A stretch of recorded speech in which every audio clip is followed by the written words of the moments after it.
What do you think I'm doing? Making coffee? You're right. But I'm not just making coffee. I'm actually playing Gacha Games.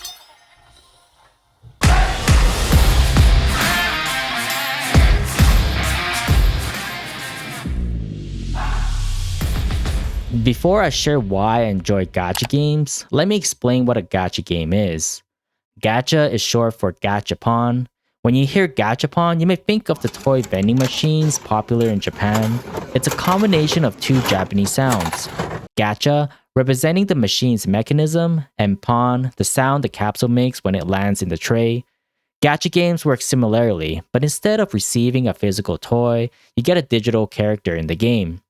While different gacha games may vary in gameplay, the core mechanic of acquiring a new character remains the same. Pretty simple, right?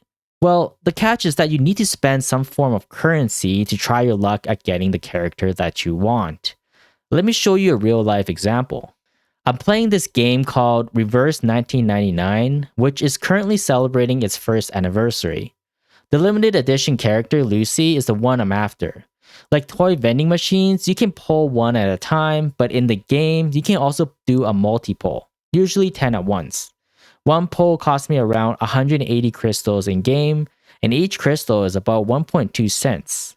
So one pull translates to about $2.16 USD.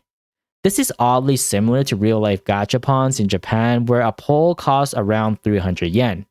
In this game, there's a pity system that kicks in after 70 pulls, which gives me about a 50-50 chance of getting Lucy. If I lose, I'll get a random 6-star unit from the pool, but on my next 70 pull, Lucy is guaranteed, meaning I'll get her within 140 pulls or $300 USD. Not too bad, right? Well, let's see how much it'll take to get my robot waifu Lucy. Alright, let's go.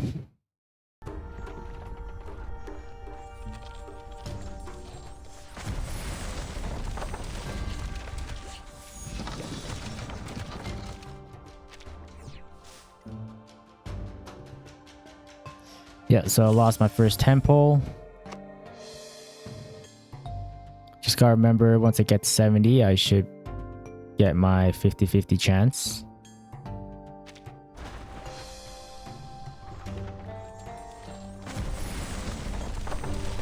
Doesn't look like it.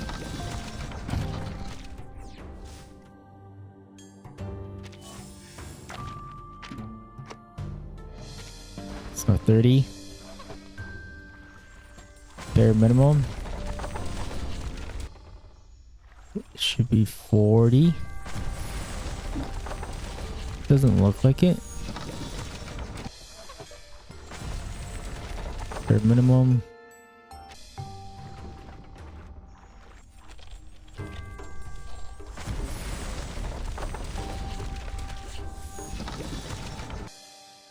Alright, this is it. 50-50 pull. So it should be around $150 if I use real money.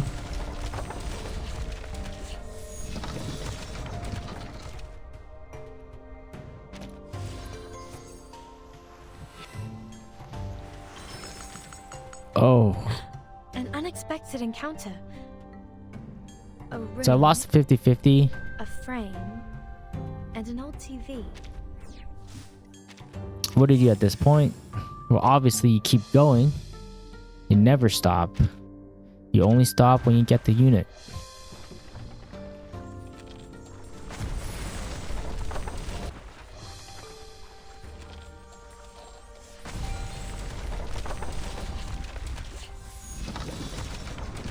No, this should be it. This should be the guarantee.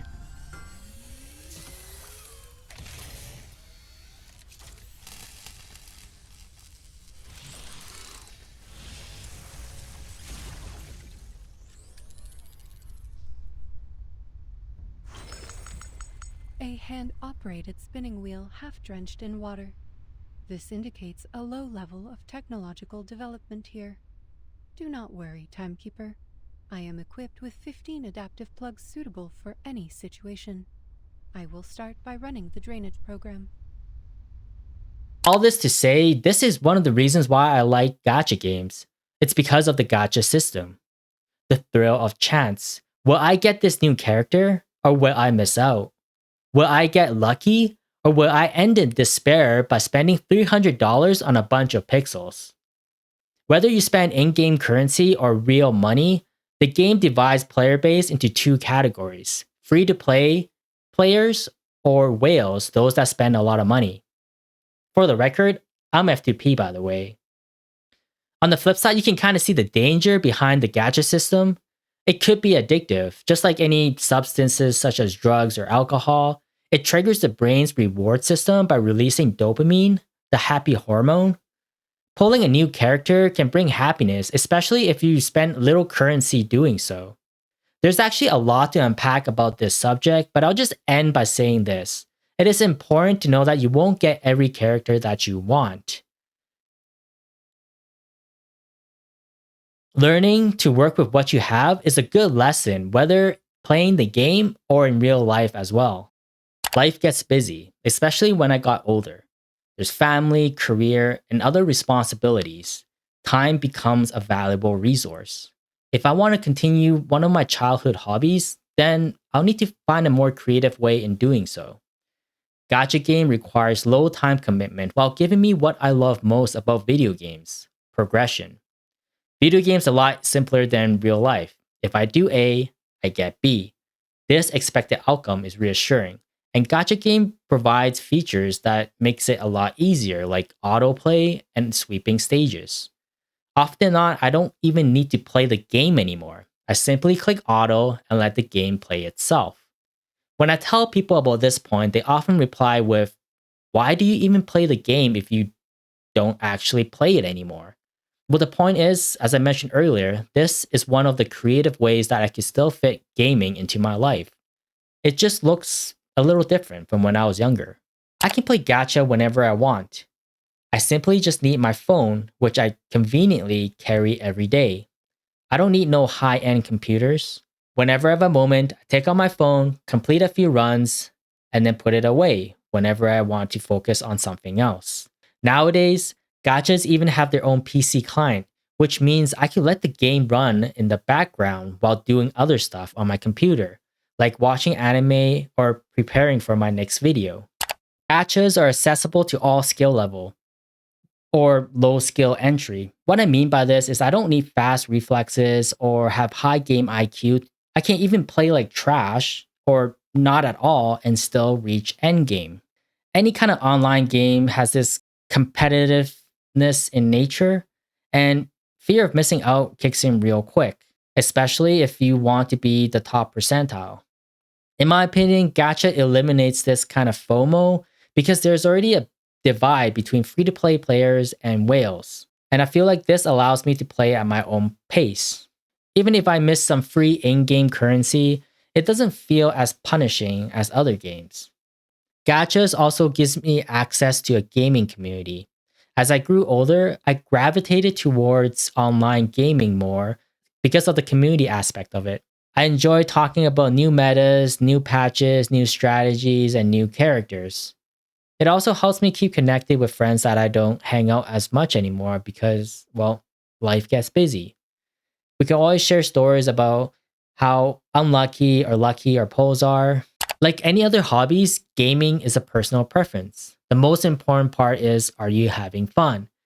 And gachas are fun to me because it fits my lifestyle. Yeah, sometimes it could feel like a chore, but that's probably mean it's time for a break or move on to something else. I could always come back to it at a later date, and I enjoy that flexibility part of gachas while still giving me access to a gaming community.